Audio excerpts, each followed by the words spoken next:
ሰላም ጤና ይስጥልን እጅጉን የተወደዳችሁና የተከበራችሁ የአዲስ ስፖርት ቤተሰቦቻችን እንደምን አላችሁልን? ከእናንተው ከሆነው ከአዲስ ስፖርት የዩቲዩብ ቻናላችን አዳዲስ ስፖርታዊ መረጃዎችን ልናካፍላችሁ እነሆ ዳግም ተገናኘን። ስለምታደምጡን ቆይታችሁንም ከኛ ጋር ስለምታደርጉ እጅጉን ከልብ አድርገን እናመሰግናለን። ቪዲዮአችንን ላይክ፣ ቻናላችንን ደግሞ ሰብስክራይብ እያደረጋችሁ ከኛ ጋር ቆይታን እንድታደርጉ ነው በአክብሮት የምንጋብዘው። በዛሬ ፕሮግራማችን የተለያዩ ርዕሰ ጉዳዮችን ወደ እናንተ የምናደርስ ይሆናል። የኢትዮጵያ ፕሪሚየር ሊግ የ24ኛ ሳምንት ጨዋታዎች ተደርገው መጠናቀቃቸው ይታወሳል። የእነሱን የጨዋታ ውጤቶች፣ የደረጃ ሰንጠረዡን የተመለከቱ መረጃዎችን በስፋት ወደ እናንተም የምናደርስ ነው የሚሆነው። በሌላ በኩል ትልልቆቹ የአውሮፓ ክለቦችን የተመለከቱ እጅግ በርከት ያሉ ስፖርታዊ ጉዳዮች አሁን ላይ እየወጡ ይገኛሉ። እነሱንም በስፋት ወደ እናንተ ማድረሳችንን የምንቀጥል ይሆናል። ስለምታደምጡን ቆይታችሁንም ከኛ ጋር ስለምታደርጉ ከልብ አድርገን እናመሰግናለን። ፉአድ ባሩ ፕሮግራሙን እየመራው ከእናንተ ጋር ቆይታን አደርጋለሁ። በቀጥታ ወደ ዛሬ ፕሮግራማችን ነው የምናመራው። የኢትዮጵያ ፕሪሚየር ሊግ የ24ኛ ሳምንት ጨዋታዎች ትላንትና በተደረገው ሁለት መርሃ ግብሮች መጠናቀቃቸው ይታወሳል። ከመጋቢት 29 ማለትም ከዕለተ ሰኞ ጀምሮ እስከ ትላንትና ሐሙስ ድረስ የ24ኛ ሳምንት ጨዋታዎች ሲደረጉ ቆይተዋል። በ24ኛው ሳምንት ቅዱስ ጊዮርጊስ እና ፋሲል ከነማ ያደረጉት ጨዋታ 3 ጎሎች ተቆጥሮበታል። በጨዋታው ላይ በርከት ያሉ ግቦችም የተቆጠሩበት ጨዋታ ሆኖ ተጠናቋል። 3 ግቦች የተቆጠሩበት ጨዋታ ነው። ፋሲል ከነማ ቅዱስ ጊዮርጊስን 2-1 በሆነ ውጤት ያሸነፈበት መርሃ ግብር ነው። አንድ ጨዋታ ላይ ብቻ ነው ምንም አይነት ጎል ሳይቆጠር የተጠናቀቀው። እሱም አዳማ ከተማና ወላይታ ዲቻ ያደረጉት ጨዋታ 0-0 በሆነ ውጤት የተጠናቀቀበት ነው። በዚህ ሳምንት ከተደረጉ ጨዋታዎች ወልዋሎ አዲግራት ዩኒቨርሲቲ ከኢትዮጵያ መድን፣ ኢትዮ ኤሌክትሪክ ከሐዋሳ ከተማ፣ ሀዲያ ሆሳዕና ከድሬዳዋ ከተማ፣ ከዛ በተጨማሪ አርባ ምንጭ ከተማና ኢትዮጵያ ንግድ ባንክ ትናንትና ያደረጉት መርሃ ግብር ማለት ነው። እነዚህ 4 መርሃ ግብሮች 1-1 በሆናቸው ውጤት ነው የተጠናቀቁት። ሌሎቹ ውጤቶች መቻል መቀሌ ሰባ እንደርታን 1-0 በሆነ ውጤት ማሸነፍ ችሏል። ሲዳማ ቡናን በተመሳሳይ ስሁል ሽረን 1-0 አሸንፈዋል።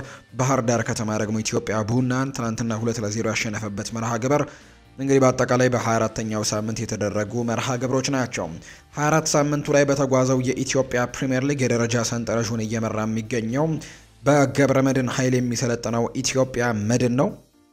በእንግዲህ 24 ሳምንታት ቢጓዙም ያደረጋቸው ጨዋታዎች ግን 22 ናቸው። ሁሉም ቡድኖች 22 ጨዋታዎች ናቸው ያደረጉት።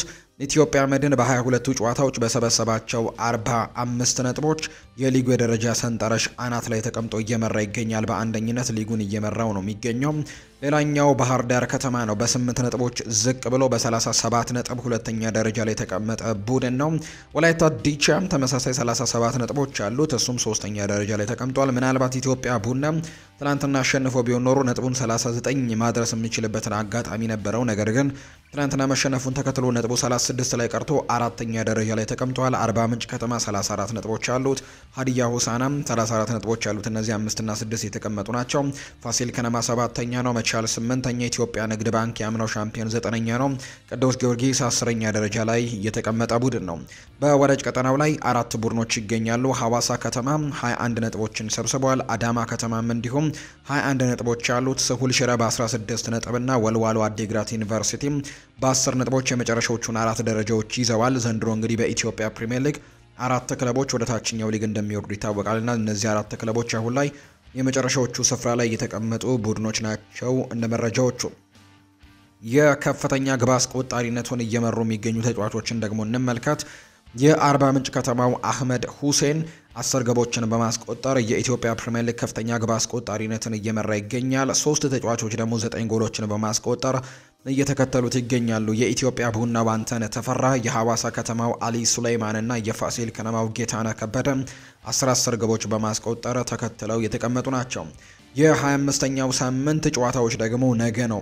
ከነገ በስቲያ የሚጀመሩት ዕለተ እሁድ ሚያዝያ 5 የሚጀመሩ ይሆናል። እስከ ሚያዝያ 8ም ለ4 ቀናት የሚቆይ ነው የሚሆነው። በሚያዝያ 5፣ 6፣ 7 እና 8 በአራቱ ቀን ጨዋታዎች ይደረጋሉ። እሁድ ዕለት 2 ጨዋታዎች ናቸው የሚደረጉት። ቀን 9 ሰዓት ሲል ወልዋሎ አዲግራት ዩኒቨርሲቲ እና ስሁል ሽረ ጨዋታቸውን ያደርጋሉ። ምሽት 12 ሰዓት ሲል ደግሞ ሀዲያ ሆሳዕናና መቀሌ ሰባ እንደርታ ጨዋታቸውን የሚያደርጉ ነው የሚሆነው። ሰኞ 3 ጨዋታዎች ናቸው የሚኖሩት። ረፋድ 3 ሰዓት ከ30 ላይ ቅዱስ ጊዮርጊስ ከኢትዮጵያ ንግድ ባንክ ጋር ይጫወታል። ሲዳማ ቡናና ባህር ዳር ከተማ 9 ሰዓት ላይ ጨዋታቸውን ያደርጋሉ። ሐዋሳ ከተማና ወላይታ ዲቻ ደግሞ ምሽት 12 ሰዓት ላይ ጨዋታቸውን የሚያደርግ ይሆናል። ማክሰኞ ኢትዮጵያ ቡና ከፋሲል ከነማ 9 ሰዓት፣ መቻልና አርባ ምንጭ ደግሞ 12 ሰዓት ይጫወታሉ። ዕለተ ረቡዕ ላይ ኢትዮጵያ መድን ከአዳማ ከተማ ቀን 9 ሰዓት እንዲሁ ደግሞ ድሬዳዋ ከተማና ኢትዮ ኤሌክትሪክ ደግሞ ምሽት 12 ሰዓት ላይ ጨዋታቸውን የሚያደርግ ይሆናል። 25ኛ ሳምንት መርሃ ግብሮች ደግሞ እነዚህን ነው አሁን ላይ የሚመስሉት። ውድ ቤተሰቦቻችን ሊቨርፑልን የተመለከቱ መረጃዎችን ደግሞ እናንሳ። ሊቨርፑል በዴን ሆችሰን ላይ ጽኑ ፍላጎት ካላቸው ክለቦች መካከል አንደኛው ነው ተብሏል። ባለፈው ሳምንት ከሱ ካምፕ ጋር ስብሰባ ወይም ደግሞ ውይይት አድርገዋል። ነገር ግን ቅናሾች እንደሚቀርቡ አይታወቅም ሲል ነው ዘ አትሌቲክ መረጃውን ያጋራው። ኢብራሂማ ኮናቴ ይናገራል። በተለይ ስለ ቨርጂል ቫንዳይክ ነው የተናገረው። ስለ ቨርጂል ቫንዳይክ አንድ ቀን ካንተ እበልጣለሁ፣ ለዛም ነው ጠንክሬ የምሰራው አልኩት። ምን ያክል የጨዋታ ሰው እንደሆነና ሽልማቶችን ማግኘት እንዳለብኝ ነው የምሰራው። ከቫንዳይክ ጋር መጫወት በጣም ጥሩ ነገር ነው። ነገር ግን አንዳንድ ጊዜ ሰዎች እሱ ብቻ እየተጫወተ ነው ብለው ያስባሉ። ጥሩም ጨዋታ ሲኖረኝ እንኳን በቨርጂል ቫንዳይክ ምክንያት ነው ይላሉ። እንደዛ ሆኖ ግን እኔ አልቀናም፣ ነገር ግን ሁሌም የሱ ጨዋታን እመለከታለሁ ሲልም ነው የተናገረው። ሊቨርፑሎች ከዴን ሁጅሰን ተወካዮች ጋር ንግግሮችን አድርገዋል። ሊቨርፑል ከቼልሲ፣ አርሰናል፣ ቶትንሃም እና ኒውካስል ዩናይትድ ጋር የ19 ዓመቱን ተከላካይ የወደፊት እጣ ፈንታ አለማው ከዴን ሆችሰን ተወካዮች ጋር ከተገናኙ ክለቦች መካከል ይጠቀሳሉ። ዴን ሆችሰን እና ቦርንመስ ፈጣን ውጤትና መፍትሄን ይፈልጋሉ።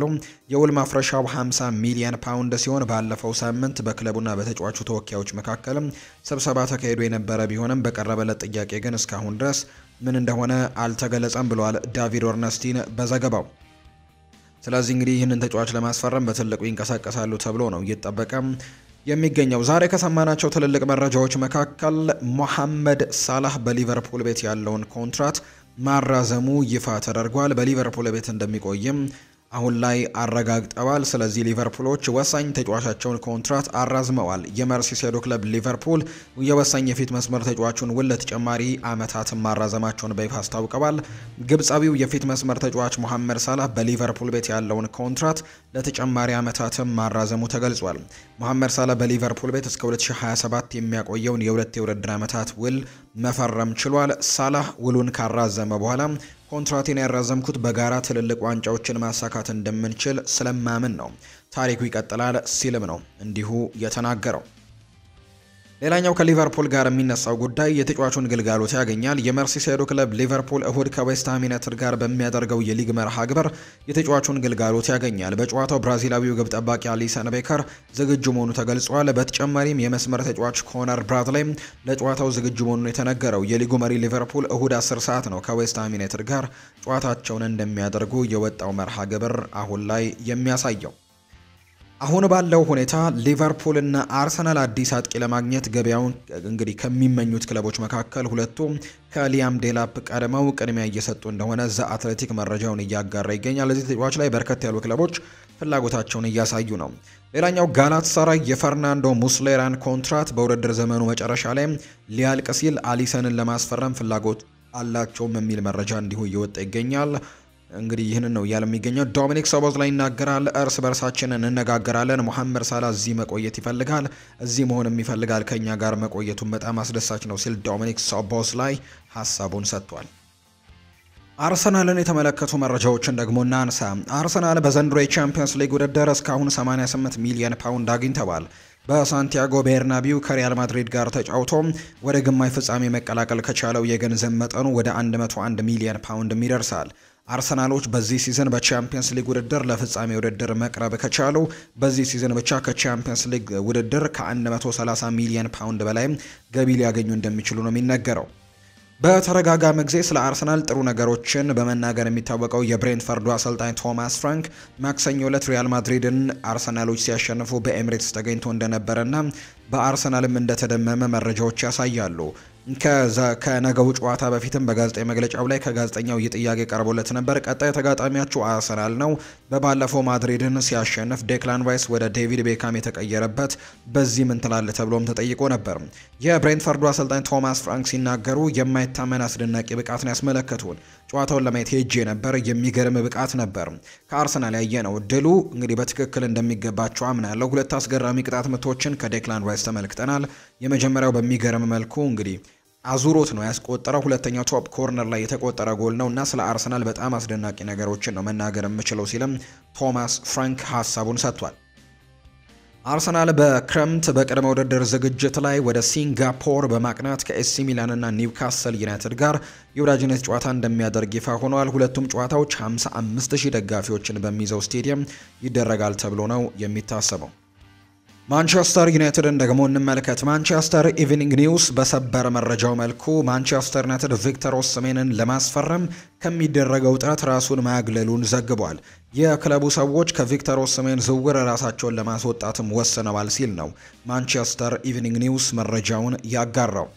ጆሹዋ ዘርክዚ በማንቸስተር ዩናይትድ ስላጋጠመው ከበድ ያለ አጀማመር ይናገራል።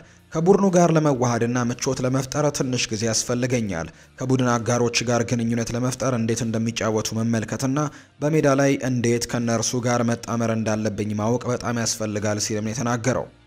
ሁሉንም ነገር በመጀመሪያው ቀን አጠናቅቃለሁ ማለት ዘበትም ነበር ሲልም ነው እንዲሁ የተናገረው።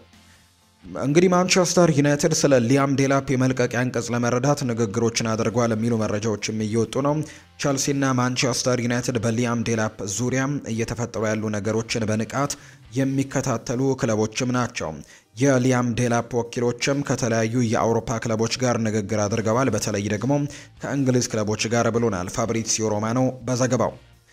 ይሄኔ ምን አለ አፌን ዘግቼ ብቀመጥ ኖሮ እያለ ይሆናል ብሏል ፖል ስኮልስ ስለ አንድሬ ኦናና የትናንትናው ብቃት ሲናገር ወይም ደግሞ ትናንትና ስላሳየው እጅግ የወረደ አቋም ሲናገር ነው ፖል ስኮልስ ይህንን ያለው። ይሄኔ ምን አለ አፌን ዘግቼ ብቀመጥ ኖሮ እያለ ይሆናል። ምን ለማድረግ እየሞከረ እንደሆነ እርግጠኛ አይደለሁም። በጣም መጥፎ ስህተቶችን የሰራው ሲልም ነው ፖል ስኮልስ የተናገረው። ግብ ያስተናገድንባቸው ቅጽበቶች በጣም አስቀያሚ ነበሩ። በጥሩ መልኩ ተከላክለናል። ቢሆንም ግን ለእያንዳንዱ ነገር ዝግጁ መሆን አለብን ብሏል ሌኒ ዮሮ ሲናገር። ሩበን አሞሪም ስለ አንድሬ ኦናና ስህተቶች ተጠይቆ ምላሹን ሰጥቷል። ዋናው ነገር ቀጣዩ ጨዋታ ላይ ማተኮር ነው። አንድ ተጫዋች ስህተት ሲሰራ መላ ቡድኑም ስህተት ይሰራል። እናም ደግሞ በዚህ መልኩ እንቀጥላለን ብሏል። ጋዜጠኛው ይቀጥልና አሁንም ድረስ በኦናና ተስፋ አለህ ወይ ብሎ ጠይቆት ነበር። ተመሳሳይ ነገር ማድረጋችንን እንቀጥላለን። በቂ ልምምዶችን ማድረግም እንቀጥላለን። ጨዋታውን እንግዲህ ተገን በማድረግም ጥሩ አስተላለፍ በመምረጥ እያንዳንዱን ጨዋታ ለማሸነፍም እንሞክራለን ሲል የተናገረው። የዚህ ሲዝን በሚወሰነው እንግዲህ ብቸኛው ውድድር ዩሮፓ ሊግ ነው። በተለይ ለማንቸስተር ዩናይትድ ሩብ ፍጻሜው የመጀመሪያ ጨዋታቸውን ከሜዳ ውጭ ያደረጉ ሲሆን በራሳቸው እንግዲህ ስህተቶች ውጤት ማስጠበቅ ተስኗቸው በመጨረሻው ደቂቃው በተቆጠረበት ጎልም አቻ ተለያይተዋል። ከአስተላለፍ ሲጀመር ሩበን አሞሪም በማንቹሪያን ደርቢ ይዞት የገባውን ቋሚ አስተላለፍ ደግሞታል። መሃል ሜዳ ላይ ሁለቱ 6 ቁጥሮች ካሴሜሮና ኡጋርቴም ተጣምረው የጀመሩ ሲሆን ብሩኖ በ10 ቁጥር ሚና ላይም ጨዋታውን ጀምሯል። የመጀመሪያዎቹ 25 ደቂቃዎች በዩናይትድ በኩል ከጨዋታው እቅድ አንጻር የተሻለና ነገሮችም ጥሩ እየሄዱላቸው ይመስል ነበር። በዚህ እንግዲህ የጨዋታ ጊዜ ሊዮን በደንብ ኳሱን ቢቆጣጠሩም ትርጉም ያላቸው የጎል ዕድሎችን ሲፈጥሩ ግን አልተመለከትን። በማንቸስተር ዩናይትድ በኩል በዚህ ጊዜ ውስጥ በራስመስ ሆይላንድ እና በብሩኖ ፈርናንዴዝ አማካኝነት የጎል ሙከራዎችን ማድረግ ችለው ነበር። በተለይም ሆይላንድ ከዶርጉ አግኝቶት በትክክል ኳሱን ባለመምታቱ እንግዲህ ያመለጣቸው እድል አስቆጪ ነበር። 26ኛው ደቂቃ ላይ ካልታሰበ ቦታ ቲያጎ አልሜዳ ያሻማው ቅጣት ምት እንደ ቡድን እንግዲህ የቆበ ኳሱን ለመከላከል በሚሞክሩበት በግልና የኦናና እጅግ አንገት አስደፊ ስህተት ምክንያትም ጎል ተቆጥሮባቸው ለመመራት ተገደዱ። ከጎሉ መቆጠር በኋላ እርገታ ከማጣት የተነሱ ሌሎች ግላዊ ስህተቶችም ችግር ሆነውባቸው ቆይተዋል። በመጀመሪያው አጋማሽ የሊዮን የተከላካይ አማካዮች የማንቸስተር ዩናይትድን 10 ቁጥር ቦታ ላይም እንግዲህ የተሰለፉትን ብሩኖና ጋርናቾን ማንቱማን ማርክ በማድረግ ፕረስን በማድረግ ርቀታቸውን እየተከታተሉ ለመከላከልም ሲሞክሩ ታይተዋል። ወደ መስመር ብሩኖና ጋርናቾ ሲወጡ ሴንትራል ኤሪያዎች ላይ ክፍት ማግኘት ቢችሉም መሃል ሜዳ ላይ ግን ያስገቧቸው ኡጋርቴና ካሴሜሮ ተፈጥሯዊ ባህሪያቸው ወደ መከላከሉ ማመዘኑ እዚህ ላይ እንዳይጠቀሙ አድርጓቸዋል። በመጀመሪያው አጋማሽ መጠናቀቂያ ላይ ከቆመ ኳስ ከብሩኖ ፈርናንዴዝ መነሻውን ያደረገ ኳስ በሌኒ ዩሮ አሪፍ የቴስታ ጎል ባቻ ውጤትም ወደ መልበሻ ክፍል አመሩ። ከእረፍት መልስ በግልጽ ሆይላንድና ጋርናቾ ቅያሬ እንደሚፈልጉ የተነገረ ሲሆን ሩበን አሞሪም የመጀመሪያውን ቅያሬ ያደረገው በ60ኛው ደቂቃ ጆሹዋ ዘርክዜን በራስመስ ሆይላንድ ቀይሮ በማስገባት ነበር። የዩናይትድ በሁለተኛው አጋማሽ መጠነኛ መሻሻል ላይ የዝርክዚ መግባት ተጨምሮ የተሻለ ነገርም እንዲያሳዩ አድርጓቸዋል። በኋላ ላይ ማውንት፣ ኮቢ ማይኖና ብዙ አስፈላጊነቱ ግልጽ የነበረው የቪክተር ሊንድሎፍ ቅያሬዎችም ተደርገዋል። በጨዋታው ሁለተኛው ግማሽ ሙከራዎች ቢደረጉም በተከላካዮች ጥረት ኳሶችን ማክሸፍም ችለዋል። በጨዋታው 89ኛው ደቂቃ ላይ ጆሹዋ ዘርክዚ በጨዋታው ከፈለገው የሜዳ ዞን ኢንፍሉዌንስ ማድረግ ከሚችለው ብሩኖ ያገኛቸውን ኳስ እንግዲህ በቴስታ አስቆጥሮ እንግዲህ ማንቸስተር ዩናይትድን መሪ ያደረገ ጎል ማስቆጠር ችሏል። የኋላ ግን ውጤቱን ለማስጠበቅ በመጨረሻ ጥረቶች የመጨረሻ ሴኮንዶች አንድሬ ኦናና ላይ ሌላ ስህተት ተደግሞ እንግዲህ ደስታቸው ላይ ውሃ ቸልሶበታል። በግል ሌኒ ዩሮ በጨዋታው የማንቸስተር ዩናይትድ ጥሩ ሆኖ አምሽቷል። የተለመደው ብሩኖ የቻለውን ሁሉ ሜዳ ላይ አድርጓል። ምንም እንኳን በሌሎቹ ቢበላሽም ከውጤት አንጻር አሁንም ከሊዮን ሜዳ ጥሩ ውጤት ይዘው ነው መመለስ የቻሉት። በኦልድ ትራፎርድ በደጋፊያቸው ፊትም ግማሽ ፍጻሜውን ለመቀላቀል ትልቅ ግምትም ተሰጥቷቸዋል። ሁሌም ቢሆን በእግር ኳስ ጠቅላላውን ከመመልከት ይልቅ በጥቃቅን ነገሮች ላይ ትኩረት ማድረግ የተለመደ ነው ይላሉ በርካቶች። ማንቸስተር ዩናይትድ በመጀመሪያው አጋማሽ ለምን አሁን ላይ 13ኛ ደረጃ ላይ እንዳለ የሚያሳይ እንቅስቃሴን ያስመለከተው፣ በሁለተኛው አጋማሽ ግን ለሊዮን ከፍተኛ ግምት እንደተሰጠ ቡድን ነው ሲጫወትም የነበረው። ማንቸስተር ዩናይትድ የትናንትናውን ጨዋታ ቢያሸንፍ በድል እንጂ በችሎታ አልነበረም። እንግዲህ የማንቸስተር ዩናይትድ የትላንትናው ጨዋታ እንግዲህ አንድሬ ኦናና ስህተቱ ታከለበት እንጂ ምናልባት ጥሩ ነገሮችም እንግዲህ ያላደረጉበትም አጋጣሚዎች ነበሩ። ሌሎች የግላዊ ስህተቶችም ትላንትና የተመለከትንበት አጋጣሚ ነበር። የመልሱ ጨዋታ ላይ ግን ትልቅ ተስፋ እንዳለው ነው ቡድኑ የሚያስመለክተው። ምክንያቱም በሜዳው ጨዋታውን ያደርጋል። ከሜዳ ውጭ ያደረገውን ጨዋታ አቻ ነው ተለያይቶ የመጣውና በመልሱ ጨዋታ ማንቸስተር ዩናይትድ ትልቅ የማሸነፍ እድል ይኖረዋል ተብሎ ነው አሁን ላይ የሚጠበቀው። ማንቸስተር ዩናይትድ በቻምፒየንስ ሊጉ ተሳታፊ ለመሆን ከሚያስችላቸው መንገድ ረጅም ርቀት ላይ የሚገኛሉ ብሏል ፖል ስኮልስ። እነርሱ ወደዚህ ደረጃ ከመድረሳቸው በፊት በዝውውር መስኮቱ ላይ ብዙ ገንዘቦችን ወጪ ማድረግ ይጠበቅባቸዋል ሲል ፖል ስኮልስ ይናገራል። የማንቸስተር ዩናይትድ ደጋፊዎች ከትናንትናው ጨዋታ መጠናቀቅ በኋላ በኤክስ በከፍተኛ ሁኔታ እንግዲህ እያነሱት ከሚገኙት ነገሮች አንደኛው በኤክስ ማለት በቀድሞ ትዊተር ማለት ነው ክለቡ በአንድሬ ኦናና ላይ ሆን ተብሎ እንግዲህ የጨዋታ ውጤትን በመወሰን ዙሪያ ምርመራ ማድረግ አለበት። ይህ ሆን ተብሎ እያደረጋቸው የሚገኙ ስህተቶች ሊሆኑ ይችላሉ ሲሉ ተናግረዋል። በተጨማሪም ማርክ ጎልብሪጅም ይህ የደጋፊዎች ጥያቄ ኦናና ምን ያክል የወረደ ግብ ጠባቂና ብቃት ላይ እንደሚገኝ የሚያሳይ ጉዳይ ነው ሲልም እንዲሁ ገልጾታል። ኦናና በክረምት የዝውውር መስኮት መሰናበት እንዳለበት ነው በርካቶች እያነሱ የሚገኙት። ማንቸስተር ሲቲን ደግሞ የተመለከቱ መረጃዎችን እናንሳ። ማንቸስተር ሲቲ ለኤሲ ሚላኑ አማካይ ቲጃኒ ራይንደርስ በክረምቱ ከ42 እስከ 51 ሚሊዮን ፓውንድ ለማቅረብ እያጤኑበት እንደሆነ ነው ካልቺዮ መርካቶ መረጃውን ያጋራው። ማንቸስተር ሲቲዎች የኒውካስል ዩናይትዱን አማካይ ብሩኖ ጉማሬሽን ለማስፈረም ፍላጎታቸውን ለማደስም ተዘጋጅተዋል ይለናል የኦል ስፖርት በዘገባው። የማንቸስተር ሲቲ ህልም ኬቨን ደብሮይናን ለመተካት ኢላማ ያደረገው ፍሎሪያን ቨርትስን ማምጣት እንደሆነ እየተገለጸ ይገኛል። እንግዲህ ማንቸስተር ሲቲ ፍሎሪያን ቨርትስን እንደሚያስፈርሙ ተስፋ አድርገዋል። የጀርመን ዘገባ እንደሚያመለክተው ፍሎሪያን ቨርትስ ከ2026 ይልቅ በዚህ ክረምት ነው ዝውውር ማድረግ የሚፈልገው የሚል መረጃንም እንዲወጥተዋል። ኬቨን ደብሮይና በማንቸስተር ሲቲ ለተጨማሪ የውድድር ዘመን መቆየት ቢፈልግም ክለቡ ግን ኮንትራት ማራዘሚያ አላቀረበለትም። አሁንም እንግዲህ ብዙ ፍላጎት እንዳለው ይሰማል። እናም በአውሮፓ የመቆየት እድሉ ከፍተኛ ነው። አውሮፓን ለቆ ከወጣ በሳዑዲ አረቢያ ይልቅ አሜሪካን ይመርጣል የሚሉ መረጃዎችም ናቸው እንዲሁ እየወጡ የሚገኙት። ጋላት ሳራይ በዚህ ክረምት ኤልካይ ጎንዶዋንን ማስፈረም እንደሚፈልጉም እንዲሁ መረጃዎች እየወጡ ይገኛሉ። አሁን ላይ ቸልሲን እንመልከት። የሊጋ ዋርሶ አሰልጣኝ ሀሳቡን ሰጥቷል። እኛ የምንፈልገው ቸልሲን ከውድድሩ ማሰናበት ብቻ አይደለም፣ በኳስ መደሰትና ጥንካሬያችንን መጠቀም ነው። በራሳችን የምናምን የራሱ ማንነት ያለው ቡድን እንደሆነንም እጠብቃለሁ። በራሳችን በፍልስፍናችንና በድላችንም እናምናለን ሲልም ነው የተናገረው።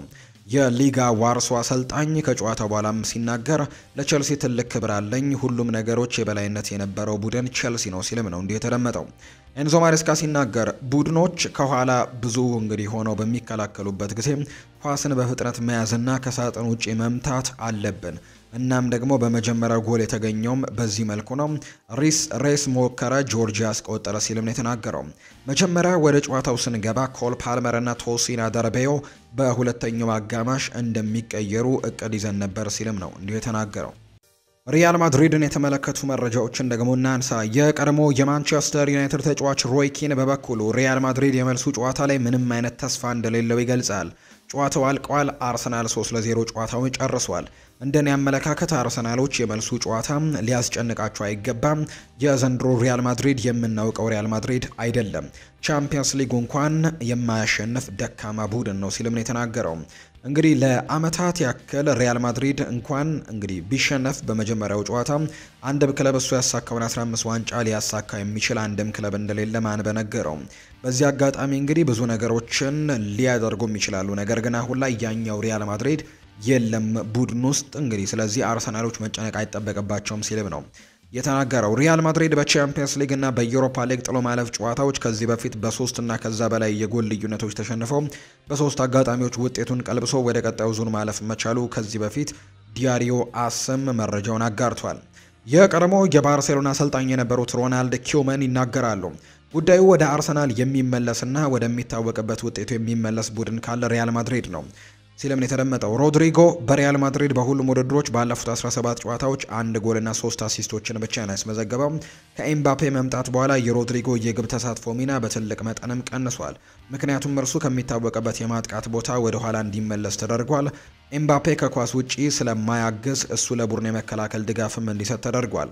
ሪያል ማድሪድ የሚጫወተው አጥቂ በእነዚህ ጨዋታዎች ሁሉ 1 ጎል ብቻ ማስቆጠሩና በወሳኝ ሰዓትም እንዲህ መደረጉ ሊብራራና ተቀባይነት ሊያገኝ የማይችል ጉዳይ እንደሆነም ነው መረጃዎች እያሳዩ የሚገኙት። ቪኒሲዮስ ጁኒየር ከሳዑዲ አረቢያ የ1 ቢሊዮን የዝውውር ጥያቄ በድጋሚ ውድቅ ካደረገ በኋላ በሪያል ማድሪድ ለተጨማሪ ዓመታትም ለመቆየት የሚያደርገውን የኮንትራት ማራዘሚያ ድርድርም በትክክለኛው መንገድ ላይ ይገኛል ብሎናል። የጎል ኤስፓና መረጃውን ሲያጋራ ሻቪ አሎንዞና የአሰልጣኝ ቡድኑ በአሊያንዝ አሬና ተከታታይ የአካል ብቃት እንቅስቃሴ ማድረጋቸውን ከሰሞኑ ተዘግቧል። እናም ይህ ሁኔታ ሻቪ አሎንዞ ከባየር ሚኒክ ጋር በቀጣይ የአሰልጣኝነት ቅጥር የሚያገኝም ሊሆን እንደሚችል ነው የሚነገረው። እንግዲህ እኔ ያላውቅም፣ ነገር ግን ይህ ምንም ይሁን ምን በእግር ኳስ እንግዲህ ዓለምም አንድ እውነታ ቢኖር ካርሎ አንቸሎቲ ሪያል ማድሪድን የሚለቁ ከሆነ ሻቪ አሎንዞ እንደሚተካው ነው ሲል ዳቪድ ኦርነስቲን መረጃውን አጋርቷል። እንደ ዣቪየር ቲንቶ ያለ እንግዲህ የብራንድ ሬዲዮ ጋዜጣ ዘጋቢ ነው ከሰሞኑ በሮድሪጎ ሰሞናዊ ብቃት ላይ ተመርኩዞ አንድ ሀሳብን ሰጥቷል። ሮድሪጎ የሪያል ማድሪድ ቋሚ ተሰላፊ ተጫዋች ሆኖ ለመጫወት ገና አልተዘጋጀም፣ ነገር ግን ጥሩ ተቀያሪ ተጫዋች መሆን ግን ይችላል።